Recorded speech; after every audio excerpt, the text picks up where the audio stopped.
DeAndre Hopkins to the Tennessee Titans on a 2-year, $26 million deal that might have some people up in arms. I didn't get a chance to see where this actually stands with NFL wide receivers as we walk into this deal. But first and foremost, Logan, what does this do for Tennessee's offense? We'll start there. Yeah, honestly, I think for Tennessee's offense, this just keeps them in contention and basically just keeps them in the AFC South. I think the AFC South is relatively open. I mean, obviously, you have the Jaguars who, came on the scene really hot last year. Trevor Lawrence finally had a quarter or a head coach, I should say, that Yeah. was worth anything rather than, what they had last year or before that.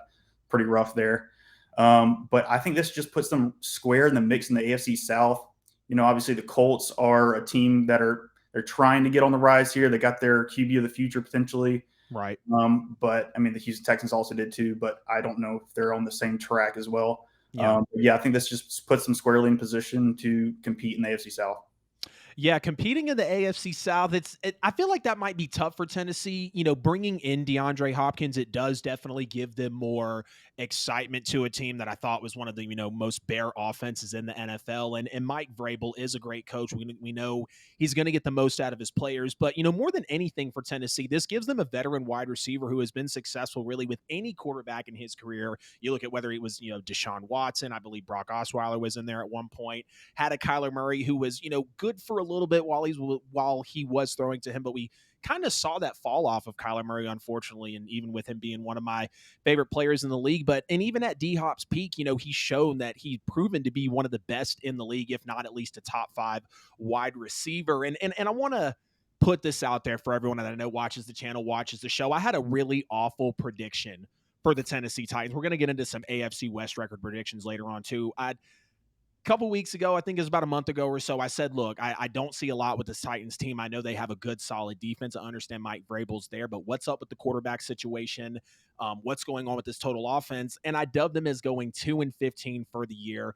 After the D-Hop move, and I get a little more common sense in my head, I'm going to have them win at about 5 or 6 games. Like I mentioned before, Mike Vrabel really gets the most out of his guys. He's created like umpteen different, depth charts, starting lineups with all the injuries that he's had, and he's still won games. Now let's switch over to the side of DeAndre Hopkins. What do you feel like this does for D-Hop's career now that he's on the other side of 30? We'll talk about the deal a little bit here in a little bit, but what does this do for DeAndre Hopkins' career to you? Yeah, so for him, I think it's just one of those situations where this was his last opportunity to get a bag. I don't think he was getting this deal from any other team in the league. I mean, there Yeah, was just rumors of the Buffalo Bills, Kansas City Chiefs, right. Which just we all the want. likes of those. They were going to be bargain hunting at this point to try to get a guy to sign with them like D Hop that they know is a good talent, but they Right. were just essentially banking on the ring chasing aspect of it and not exactly paying him what he's technically worth, even though he is like you said on the other side of 30. I think he just gets his last chance at a bag. I think he knows he's not going to probably win a Super Bowl anytime soon with this team. But at the very least, like I said, I think he hopes they can compete, and I think he definitely sets that offense in the right direction. I mean, with Traylon Burks potentially going in as the wide receiver 1 was not going to be a good thing, I don't think, for that offense in general. So they were going to rely heavily on Derrick Henry already. So I think this just puts another element that can help Ryan Tannehill, which I'm of the opinion that he's a little bit underrated. I know a lot of people have varying, I don't know, just opinions on his skill level and whatnot, but Right. I think he can get it done. So Yeah. For DeAndre Hopkins, and you make a good point right there. You know what? When I first saw this, because one of the things D Hop says is like, I want to go to a veteran team, or excuse me, a veteran, quarterback. I want to go to a team that's competing, stable organization, like a true opportunity to compete for a Super Bowl and win. And I don't see that with this move here. But when you look in at what it does for DeAndre Hopkins himself, it really still shows the world that he can still ball anywhere at any time with any quarterback and really increase his value and spark really that second stint of his career. Because like you were mentioning with the bag, and let's talk about the bag a little bit, as people I know were kind of wondering, 2-year, $26 million. So it's got $6 million in incentives in total over those 2 years. There's $3 million in the first year, $3 million in the second year. If he gets, I think, 95 catches, a little over 1,100 yards, and 10 touchdowns, he'll qualify for a $3 million bonus in 1 year. If he does it again in the next year, it's another $3 million. So when you look at it, it's a base deal of 2 years, $20 million. You're telling me that you got DeAndre Hopkins, which let's also take this kind of angle for a second. Everyone's like, oh, he's injury prone, Adam. Look at the last season. Look at the season before. Before that, D Hop was fairly healthy. And let's not forget that he missed 6 games last year with a PED suspension. That even, when I look when I look at his numbers, I kind of forget that he mixed those first 6 games of the season. And D Hop was very shameful. He said, hey, I didn't know this was going to happen. And then he misses a couple games with injuries last year. Same thing, but a few more games with the year before. But let's not act like DeAndre Hopkins can't be, like I said, at his peak, the best receiver, a top 5, even top 10 at worst receiver in the NFL. And you're telling me you got him for $10 million a year before his incentives kick in. So even once he's getting 95 catches, so let's just say 100 catches, 1,000 yards, 10 touchdowns, right? D-Hop's still only going to cost you $13 million a year. And you go look at some of the top, contracts. Tyreek Hill, $30 million a year. Devontae Adams, $28 million a year. DeAndre Hopkins before this was $27 million a year. So he takes that discount, of course. Cooper Kupp, $26 million. AJ Brown, $25 million. Stephon Diggs, $24 million.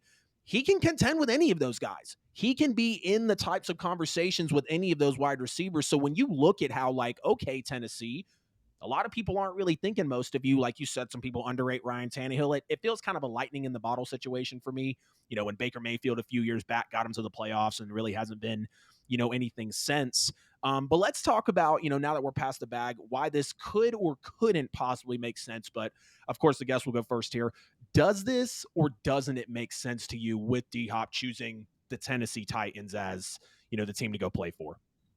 Yeah, you kind of alluded to it in the things you were saying before, where I think this just gives him an opportunity once again to prove that he's still a wide receiver one in the league. Right. And that's going to be a big Undoubtedly thing do going that. forward for his, just the rest of his career as well as right now. Also, just from a selfish perspective as well, if you think about it, I mean, I don't know how much you talk about fantasy football on here and how much you play, but from that perspective, man, this gives everybody else another opportunity to draft a wide receiver one, probably still late in your drafts as well, because Yeah. he's hitched to a guy like Ryan Tannehill. Not a lot of people want to take that risk, but at least he's there. And another selfish thing is, as a fan, I'm an Eagles fan. I mean, whoever's in the AFC, like fans of those people, I mean, this just gives more parity to the league at the very most.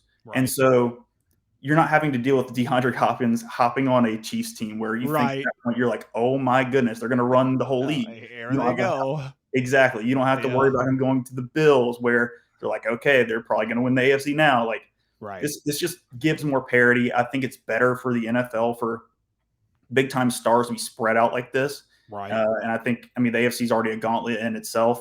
Right. This just makes it a little bit better.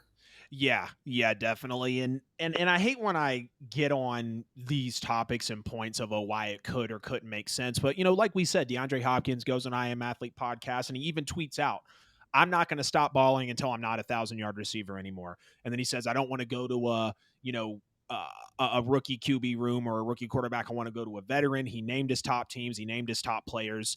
So the reason, it kind of doesn't make sense is, like I said, he wants to play for a Super Bowl contender, which Tennessee is not, in my opinion, right now. They can be a competitive team, and maybe they can compete for, yes, that second place in the AFC South. But as Fred just dropped in the comments, like the AFC South is the Jaguars to lose all day, every day. That's probably the one big lock of the divisions, I guess, we could say for the NFL. But Tannehill is average at best currently when I take a look at it. And Tennessee is outmatched by a lot of teams in the AFC. You talked about how stacked it was, how much of a gauntlet it is. And let's not forget, this is one of the shakiest quarterback rooms in the NFL. Yes, we mentioned Ryan Tannehill.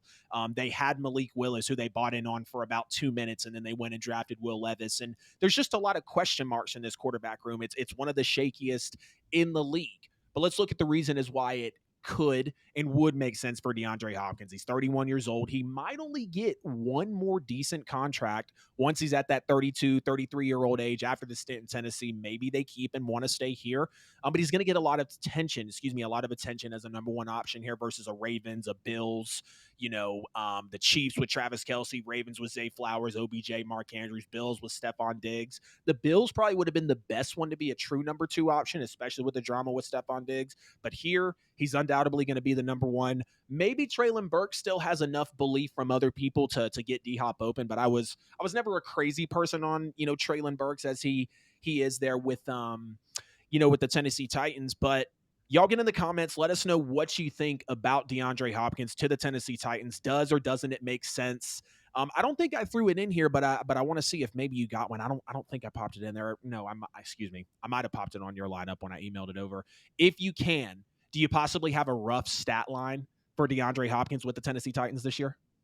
Yes. What I just kind of, I mean, this was no real research went into this other than like looking at his We're just stats from having last fun. year, really. But, Yeah. he was missing 6 games from the suspension. But this Right. is kind of what I came up with.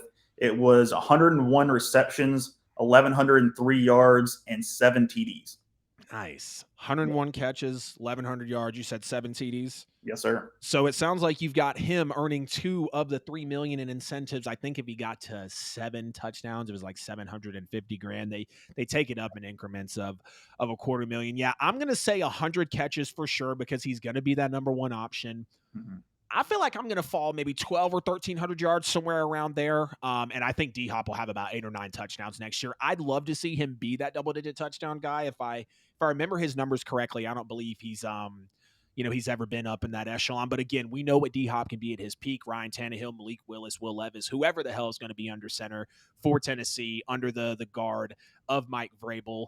They'll have that number one option in D Hop. And we take a look at it too, just before we move on.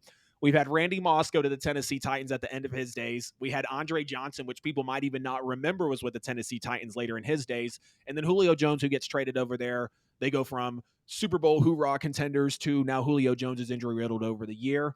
And I just hope that it's really not the same for D Hop. We don't want Tennessee to be that place of, where veteran wide receivers go to die and waste their career. We don't want it to be that type of thing. But again, ladies and gentlemen, y'all get in the comments, get in the chat, let us know how you feel about D Hop to the Tennessee Titans.